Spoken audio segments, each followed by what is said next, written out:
Welcome to The Explainer. Today we're jumping right into the thick of it, Davos, where a high-stakes diplomatic standoff over Greenland has the entire World Economic Forum on edge. Let's break it all down. So how on earth did a remote Arctic island almost spark a trade war between Europe and the US, and then just as quickly stop one in its tracks? This whole situation went from 0 to 100 and back again at breathtaking speed. Let's get into it. All right, so let's set the scene. It's January 2026 in Davos, Switzerland. You've got all the world's leaders in one place, and the tension, you could cut it with a knife. But believe it or not, things were about to get way more intense. And right on cue, President Trump takes the stage. He's not holding back at all. He doubles down on his long-standing wish to acquire Greenland, and he's basically setting the stage for a massive confrontation with some of America's closest allies. Now, to be clear, this wasn't a military threat, but what he did put on the table was, in some ways, even more explosive, an economic one. He unveiled the threat of tariffs against any European nation that supported Denmark's claim to the island. We're talking the UK, France, Germany, Sweden. This was a direct challenge to the EU and NATO. So it really looked like a full-blown transatlantic trade war was about to kick off. But then, poof. In just a few hours, the whole thing flipped on its head. The crisis was over. But how? How did that happen so fast? I mean, the turnaround was absolutely whiplash-inducing. You have to look at the timeline from that Wednesday, January 21st. In the morning, Trump gives this really aggressive speech, confirming the tariffs are on. Shockwaves go through the summit, but by that evening, after a super important meeting with NATO's chief, the threat's gone. Vanished, replaced by something they called a new framework. Okay, a framework deal. What does that even mean? Everyone was asking what's actually in this thing that managed to pull everyone back from the brink. Well, the details that started to come out were not at all what people were expecting. President Trump, in his classic larger-than-life style, was out there calling it the ultimate long-term deal. He even said it was infinite. Really selling it as if he'd gotten exactly what he wanted. Control. But if you peeled back the layers just a little bit, the real story was something else entirely. This wasn't a sale. It wasn't a transfer of sovereignty at all. It was actually an agreement to go back and renegotiate a really old military treaty from 1951. Yeah, 1951, a Cold War relic that governs America's military presence in Greenland. So what it really boiled down to was security, not real estate.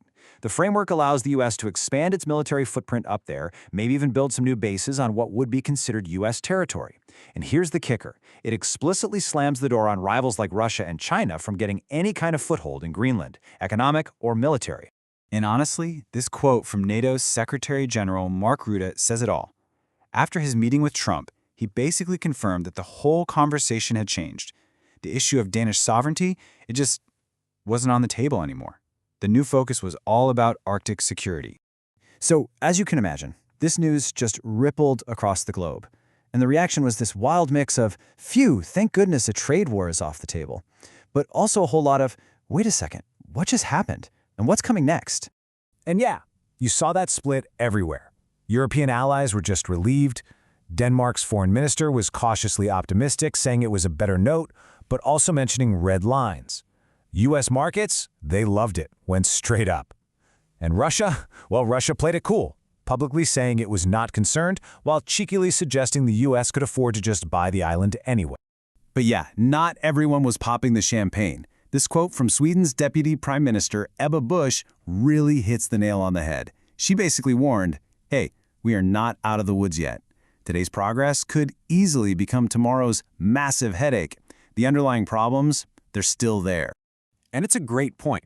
While European leaders are worrying about the next big headache, for investors it was just pure, simple good news.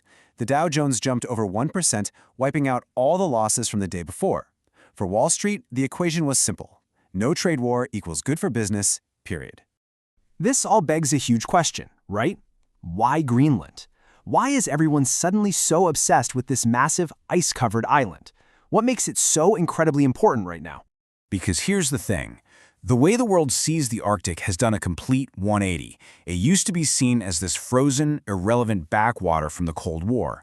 Now, it's a geopolitical hotspot. It's the new frontier where the next big global competition is playing out. It's like a new great game is kicking off in the Arctic, and the stakes are just unbelievably high. You've got the US trying to flex its muscle and keep its rivals in check. You've got Russia, which is aggressively building up its military and economic power all along its northern border. And then there's China, which now calls itself a near-Arctic state, desperate to lock down new trade routes and resources. It is a full-on three-way race for the future of the North. And all of this leaves us with one last big question to think about. Was this deal in Davos really a breakthrough? Is it some new way of doing diplomacy in this new era? Or was it just a temporary ceasefire in a much, much bigger game for control of the Arctic? The pieces are on the board for sure, but this game is a long way from over.